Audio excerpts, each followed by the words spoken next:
Welcome everybody to my presentation, and thank you for coming.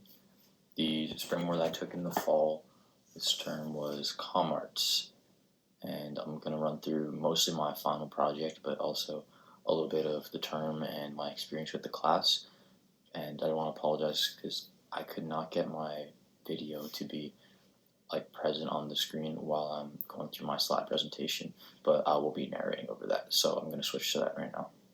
So what we should be seeing right now is the title slide for my presentation, and the name that I decided to go with is Mask Mysteries, which hopefully will be self-explanatory by the end of the project as to why I went with that. And I want to start off by saying that before the class started, I was pretty set on taking a photography route for my medium of work. And that's mostly because I used to really enjoy watching YouTube videos reviewing technology and phones, and that eventually transitioned into cameras. But obviously I didn't have as high-end of equipment as the school has present, so I was really excited to start messing around with that and see if I could replicate the quality of some of the videos that I watched when I was a little bit younger. And I had taken Photo 1 during my sophomore year, but that was just a little bit of more of an introduction and more structured class, and I was pretty excited that this class would have a lot more freedom in going about that and also more access to different equipment. So going into the first slide, this picture right here is kind of my original inspiration for what I wanted to do, mostly because I saw this picture a couple years ago and I thought it was very intriguing, and I had it bookmarked in my laptop for quite some time.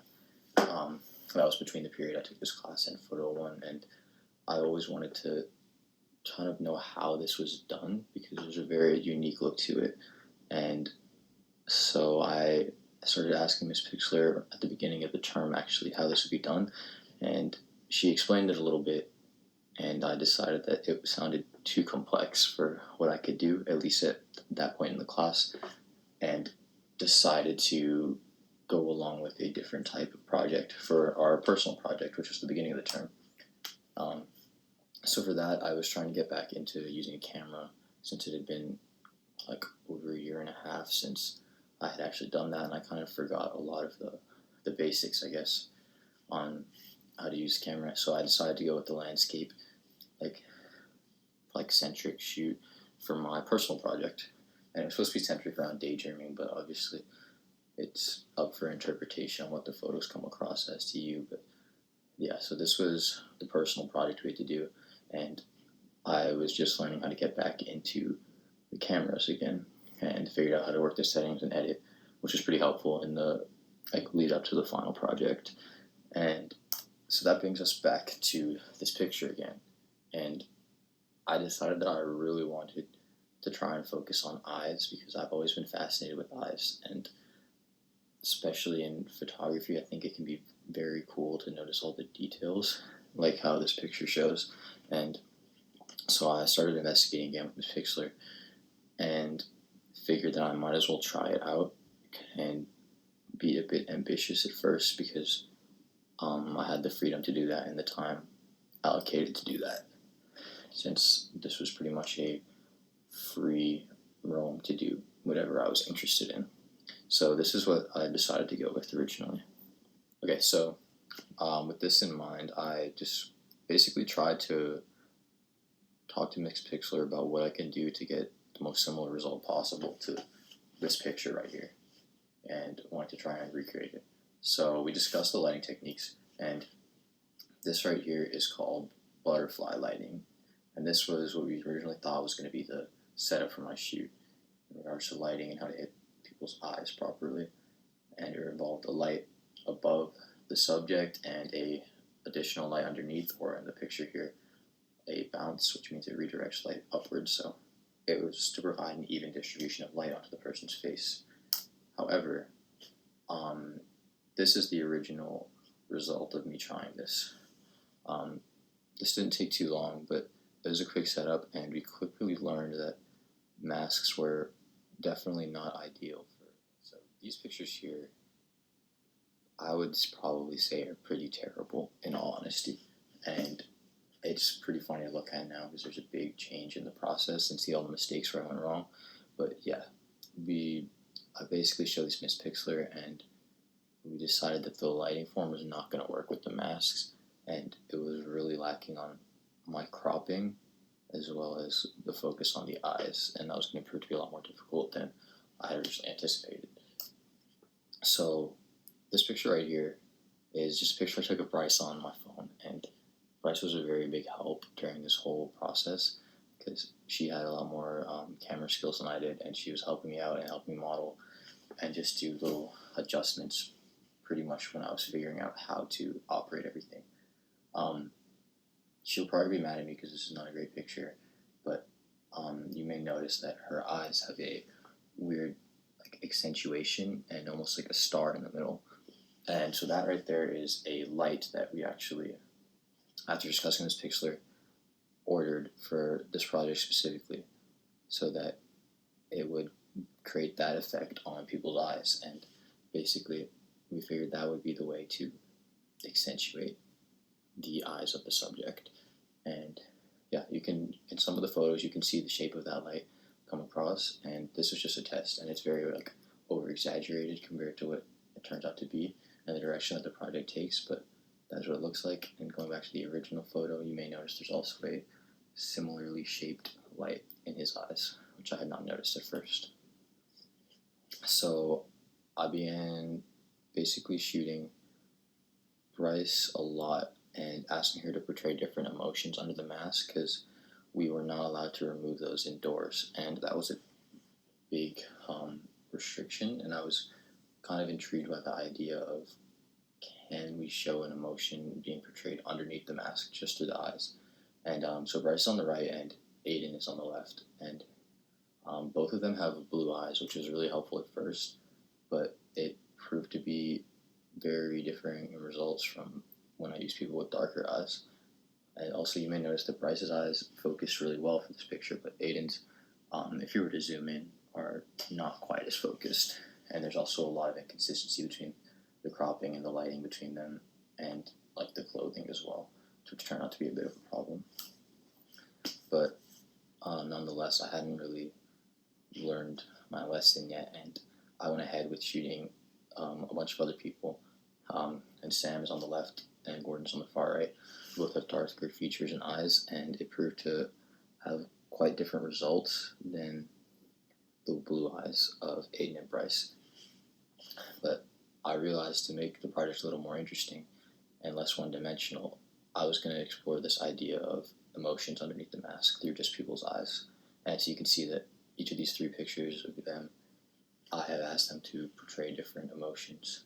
And originally they were just experimental, and over time it progressed into a different route, and I started experimenting with the idea of color association with emotions. And so what I decided to focus on is like the symbolism of, say, yellow is largely associated to happiness, sadness is blue, and anger is associated with the red colors. And I figured I would explore how this might exaggerate the look I was going for or portraying the emotion with the mask. So I asked for some help from Caroline, who's a classmate, and some from Miss Pixlr on how to use Photoshop.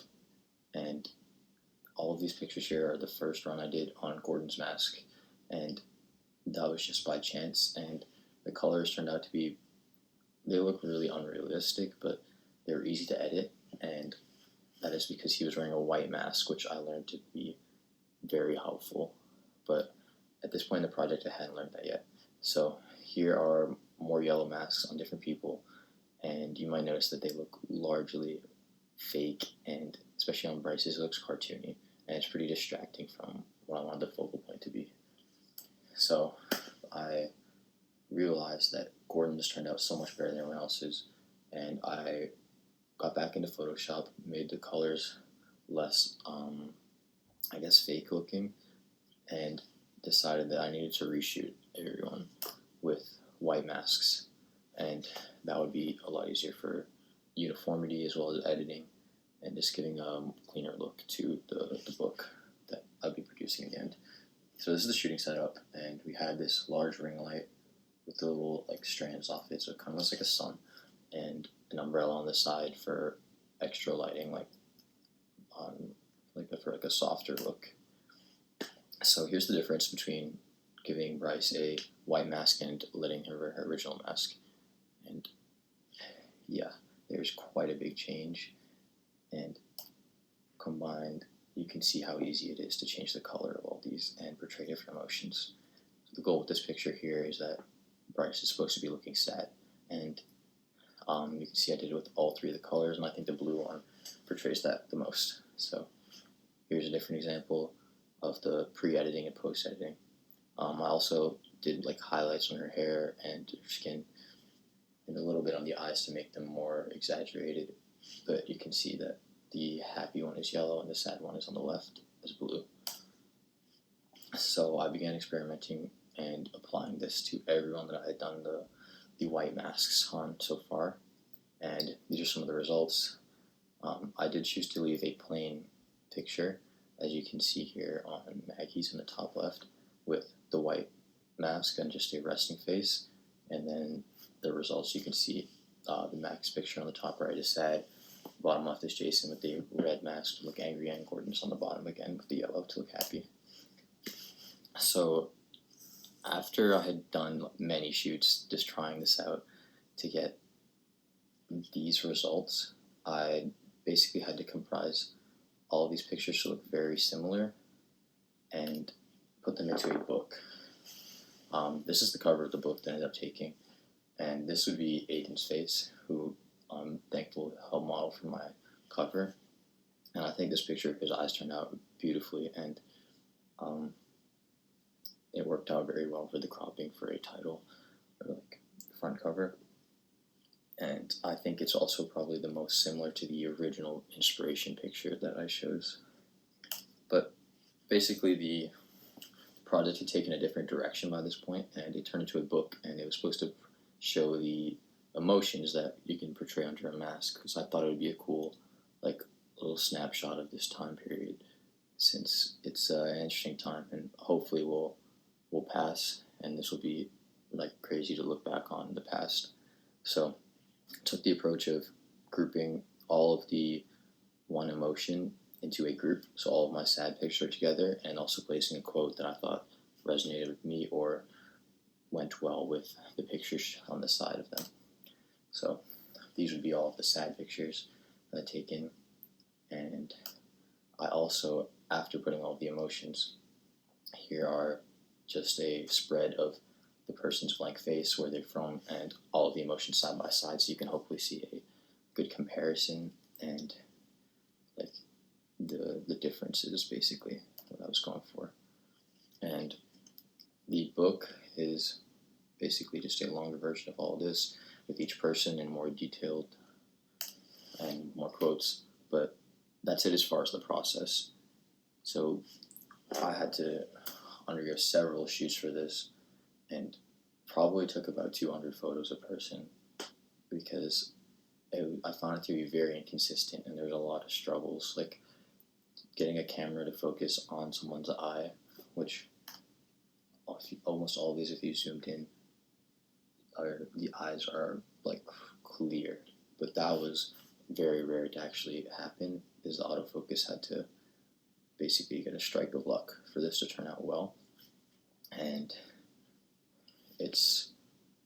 that was a big challenge, as well as people actually portraying emotions, because I practically had to ask them or make them force a face that I thought fit the emotion I was going for, and therefore they might not always look as realistic. So sometimes I would actually have to genuinely catch the person laughing to get their happy picture to look good in the shoot process. But overall, I'm pretty happy with how the final book turned out, and I'm interested to see how it looks when it's printed.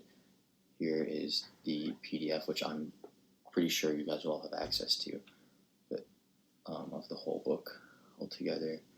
And we spent a good amount of time designing the size everything was going to be and how it was laid out and spread out, and the page numbers. And I'm interested to see how that is, because I chose a specific size I thought would be cool, and yeah, I look forward to seeing the printed version in the fall. Or actually, not in the spring, my bad. And yeah, that's pretty much it for my process. And I guess I'll be in the questions pretty soon.